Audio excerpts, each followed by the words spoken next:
So Zoe and I went to Arapuni landing, which was actually really, really nice. We only went for one night because we ended up with a bunch of big dogs there, but it's a beautiful spot. I must go again. It's not too far, and I had a wonderful sleep there. It was so peaceful, and yeah, a little bit busy during the day with all the boaties and whatnot, but it was really, really a wonderful trip to go on. Okay, Zoe and I have just arrived at Arapuni landing. It's very hot, but it's nice to have that breeze, that's for sure. It's quite a hilly wee place. So I have parked on this level bit, which is pretty cool.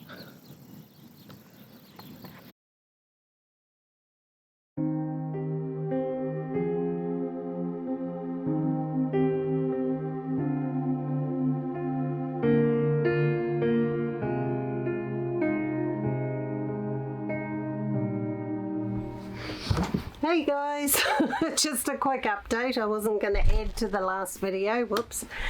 But yeah, I had a bit of an episode in town the other day. It was a bit crazy. I was parked up while I did my groceries and I came out and somebody had hit that corner of my truck, and it must have been something big because it pushed the whole deck hinges in and bent all the bolts on the hinges and pushed a whole piece of wood into the back of my truck and broke the back wall and bent the bar on the bottom. I'll go out and show you in a minute. And then of course it rained and rained and rained and rained, so I had to fix the back wall urgently so that the water didn't get in there. So it's a little bit of a huckery job, but in that weather I just had to do something because there was a hole in my wall. So yeah, and I don't know who did it. Nobody saw anything. I think it was somebody turning around in there who backed into it probably. But it was a bit annoying, so, and especially, on a nice day, it would have been lovely taking your time to do that, but I've literally had to race out there every time the rain stopped and try and fix it a little bit more. And I still need to go back into town and get 3 more bolts for one of the hinges, but it's on there, it's not going to fall off, it's fine, but yeah, I will do that next time I'm in town.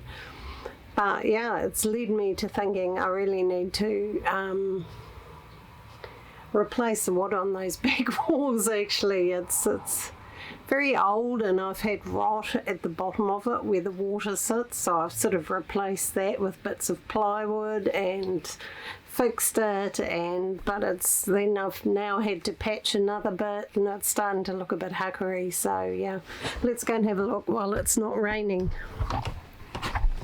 Excuse the wind, but what happened basically was the hinges under there got bent and pushed this whole thing in, and this piece of wood got pushed into that wall and broke that wall there. So for now, because that's all I could do, was I got a piece of plywood and cut it out and put it there and put a bit of filler and stuff around it because I needed it to be waterproof, so yeah, that's the best I could do at short notice. But you can see here where I've repaired all the bottom because this wood was rotting out because the water sits in there. I've got holes in there for it to drain, but it still sits in there a bit and it had rotted out over the years. I mean, that wood was probably put up there 26 years ago, So yeah, what I want to do is just completely replace both sides of this board and batten stuff with some new plywood because it's getting a bit huckery, especially with this bit, and it's sort of all on a weird angle because the whole thing had been pushed. So it looks, but it's waterproof. It'll do until I replace all that, which is basically 2 sheets of ply and then replace these corner trims, which is okay, but it's waterproof. That's the main thing. But that bar there got bent and I tried to beat it out with a very, very large hammer and the back of my big axe, and no, couldn't do it. But it was also split here. So I rust treated that and filled that with filler and repainted it. And this hinge, you can see here where the holes are, those 3 bolts I've still got to put through for the hinge. I ran out, and these ones aren't the best ones either, but it's all I had. So yeah, I've still got to do these 3, but it'll do.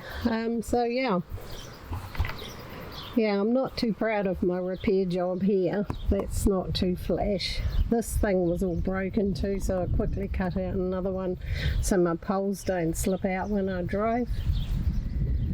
Yeah, but that was a bit skewed and a bit weird and not flash. As you can see, yeah, I didn't do the best job of repairing it, but honestly, and all that rain, it wasn't a whole lot of fun.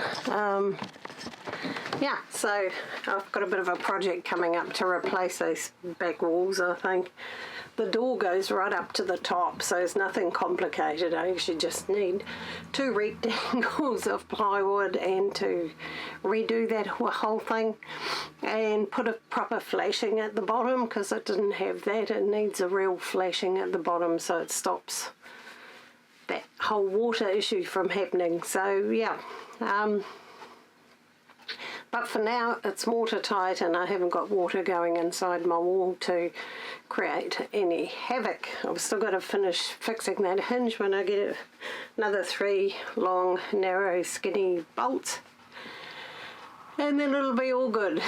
But yeah, no, it was a bit annoying, bit of frustration, not something I felt like doing. Like, it took me all afternoon Friday and most of the day yesterday to fuddle around and fix all that. And the slowest part was really trying to deal with that bent bar at the bottom, but I honestly couldn't bend it back, so it's going to have a little kink in it, and that's just the way it goes. I was quite proud of my little bog job where it split. It actually looks quite good, and you know, it doesn't do any harm. They aren't really under any strain, those bar things. So yeah, luckily the bar things are also in front of my tail lights, so at least they didn't get broken. I suppose that's a blessing, but yeah, it's been pretty wild. Yeah, at the same time, Auckland has been underwater and flooding. If you're in that area, I hope you're okay. Made me think about the positive thing of having wheels. You know, it can still surprise you weather, and there's no doubt about that. But if you've got any kind of inclination, any kind of indication that it's going to go to crap and flood, you have got a good chance of actually moving your home out of harm's way, which has got to be a bonus when that sort of thing happens. And, you know, this may be controversial, but I was thinking with all that flood water on the roads, the last thing you'd want to be in would be an electric car. Under, you know, all that water, it'd be a nightmare. What you'd want is a big truck, a ute, you know, a big 4x4 ute with a snorkel and preferably a diesel, because, you know, they don't have all those electronics to get as wet. They're a bit better at things like that. So, yeah, no, I don't think you'd want to be in floodwaters in an electric car. So, yeah, just food for thought, you know, while everybody's being encouraged to drive electric vehicles. If things go to custard, it's probably not the best vehicle to have, you know, if there was a major catastrophe and there was no power or whatever. Having a 4x4 diesel ute that you could get yourself out of any kind of most kind of situations with is probably your best kind of vehicle to have in that situation. This wouldn't be bad in water because it's fairly high, but yeah, if it got too deep, my batteries would be in the water, which wouldn't be great. So anyway, just food for thought. It just made me think about, you know, the world and what's going on and what would be the best kind of vehicle to have in that kind of situation.